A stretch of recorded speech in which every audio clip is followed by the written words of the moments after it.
বৃত্ত থেকে আঁকা হবে সুন্দর একটি ড্রয়িং। দেখুন এই যে সোজা একটা দাগ দিলাম, এখানেও সোজা একটা দাগ দিলাম। রাবার দিয়ে এবার উপরের অংশ এবং নিচের কাটা অংশটি মিশে ফেলব। এবার এখান থেকে এদিকে একটা দাগ দিব এবং এদিকে এই দুই দাগটা আমরা মিলিত করলাম। এবার দেখুন নিচে এখানে একটা দাগ, এখানে একটা দাগ, এবার এটা মিলিত করলাম। দেখতে কিন্তু টবের মতোই লাগছে, হ্যাঁ এটাই টব। এরপর আমরা এইভাবে ভাঁজ করে করে নকশা করব। এবার নিচে দেখুন একই ভাঁজে নকশা করছি।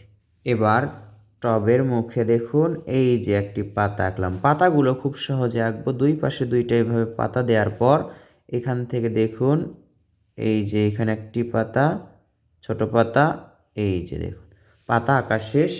এবার আঁকবো আমরা ফুল। এখানে একটি ফুল আঁকবো। দেখুন এই তো চ্যাপ্টা আকৃতির একটি গোল করলাম। এরপর ওপর দিকে একটি পাপড়ি আঁকলাম, এখানে একটি পাপড়ি আঁকলাম।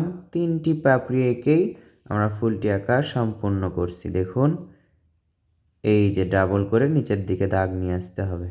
একটি ফুল এখান থেকে দেখুন আরও একটি ফুল আঁকবো, তার আগে আমরা দুইটা দাগ দিয়ে নিলাম। এবার এখান থেকে ইউ শেপে, ইউ লেটার শেপে দাগ দিলাম। এই যে এটা খুব সহজ নিয়ম বা কৌশল। এবার এখান থেকে দেখুন একটি দাগ দিলাম, এটা একটু ছোট করে আঁকবো।